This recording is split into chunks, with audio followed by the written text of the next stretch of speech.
So let's say that you've got yourself a location, an environment like this, and you want to punch it up with some lights. Sure, you can just add a little bit of like a layer with a little bit of glow, but you can really punch up your lights by using a couple of these techniques and tricks that I'm going to show you in this video. Just with a few layers and layer effects in Photoshop, but these layer effects are commonly in almost every digital art program that's worth their salt. So let's break it down. First of all, if you got an environment, a setting like this, and you want to give it a nice warm glow, you want to hit it with a little bit of cooler color to get a monochromatic across your whole image. So what I've done here is I've created a color balance layer. I'll create a new one by clicking on this little half moon down here and going to color balance. And then that creates a mask over the whole image. You just crank up the blues a little bit. You could set that specifically to be in your highlights or your shadows. If you're going to do one of these, I suggest the midtones or shadows. That creates a little bit of a cool color across your whole image, right? And that is going to give you nice color contrast. If you study a little bit of color theory, you'll find that warm lights will really pop out from cool environments. If your image is mostly cool colors like blues and purples and things, then if you have like a really strong orange or yellow, it's going to really pop out and give it a nice contrast. And that'll draw a lot of attention to itself as well, so be careful with that. The next thing you want to do is create a normal layer on top of everything. This will be your strongest highlights, but consider things like the edges of a surface. So in this case, what I did was on this new layer, I had painted in this whole thing like this, as if it were a complete gradient. And then what I would do is erase out using a little bit of a harder edge of something, erase out the areas that would be your shadows. And that's not that they're casting a shadow. What's happening is that it's just not getting the light from this candle, from this lantern, right? And you have to do a little bit of calculating with this to figure out if a light is going to hit a surface based on its direct line of sight. When you're calculating out whether or not a light source is going to cast a shadow or not hit a area, a surface, you have to think of it like it's an eyeball. Like, would a person standing here be able to see the area behind an object here? No. So we can calculate that by drawing in almost like a perspective line, and we can calculate that it would actually cast a shadow that's something like this. If there was a wall here, if there was a surface, if this were against an object, let's say that on its backside, then you'd cast something of a shadow that looks something like this. The same is true of surfaces at any angle. This is a sort of a cheap way of figuring out, or a very quick way of figuring out whether or not a surface will catch light. So in this case, what we're doing is we're erasing out the areas where there are indentations in the wall because the light is not going to hit inside of those surfaces. They're on the other side of that object, and that creates an illusion of depth.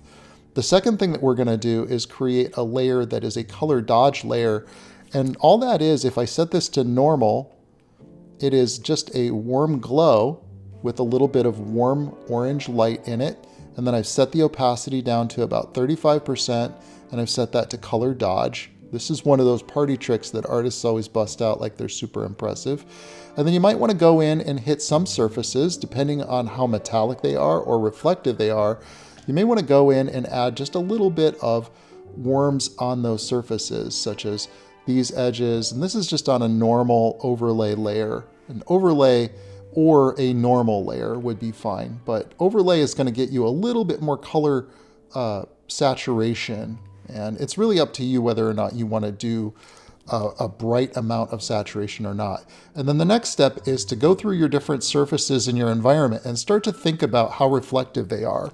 So for instance, if this is a wooden surface, it's probably not going to be as reflective. So you're not going to have bright yellow saturation down here because it's a wooden surface. Wood is a matte surface. Now, if this were wet wood, it would reflect a little bit more light, but you also want to blend in just a little bit of the warms into this color. And I use a brush that's set at kind of a 50% opacity to make sure that I can get a little bit of blending. And then I color dab a lot. And then along the surfaces is where you're going to get most of the light, and they'll gradiate out from the closest point of the light source itself. But also consider that in some cases you may need to go in and add in a little bit more shadow, such as here, to really drive home that it's casting a shadow. You'll notice that I've got this little space here between where the lantern is also touching the wall. So that makes it seem like the lantern's sticking out from the wall. Now, if you have another light source, let's say that you have like a blue light or you have these purple lights, then maybe those are going to hit the top surfaces because they're coming in from another direction.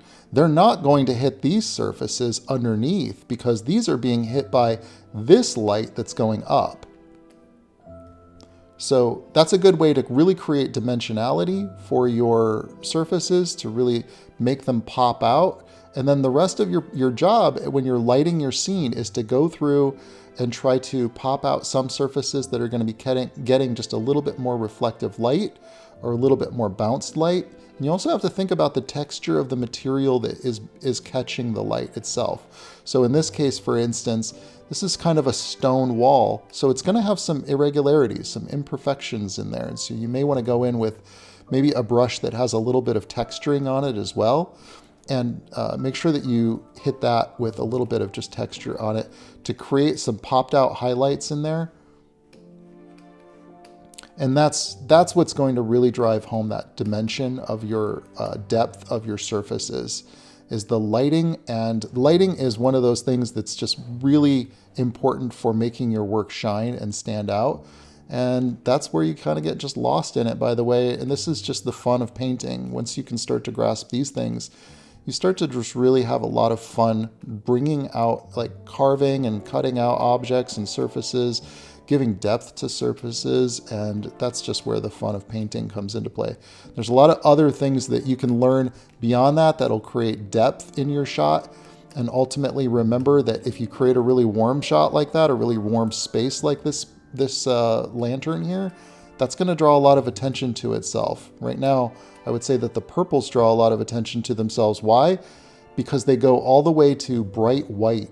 So remember that the more bright white you go, the more attention it's going to grab. So use that sparingly. Use the bright, really saturated bright white for really sparingly. And remember that as surfaces get further away from that light source, they're going to be affected less and less. So you're not going to have this light casting too much warm temperature on objects that are this far away, but you will have it a little bit. And that's what's going to make it feel like that light is really in your scene. Also take note that this surface here is metallic, and so it's collecting a little bit more of a bright saturation than, say, something that's a matte surface like fur or wood or something like that. That's going to be a little bit less bright in the reflection because, well, think of the difference between like a metal car or a wood tree stump. You know, a wood tree stump is not going to be very reflective unless if it's really wet. Wetness can really make a surface reflective as well. So lighting is one of those things that it's a great thing for you to just practice because it's going to make your surfaces feel like they have depth and dimension. It's going to make your characters look like they're in the same scene as your environments. All those things that are really going to convince the viewer that this is a simulation of a 3D space. So these are great things for you to practice. If you're really serious about improving your art skill, I want to encourage you to check out my Gumroad channel. It has a lot of incredibly detailed real-time tutorials with a lot of in-depth breakdowns if you're interested in learning to improve your painting skill. And it's a very enjoyable experience. It doesn't need to be frustrating. If you're frustrated, maybe you just need to find a better teacher and check out my reviews, and you'll find that I think I do a pretty good job. Well, that's what people tell me anyway. Anyway, it's always a pleasure when you stop by, so please remember to subscribe and check back frequently. I try to post roughly once a week or every other week, so I'll see you in the next video. All right, ciao.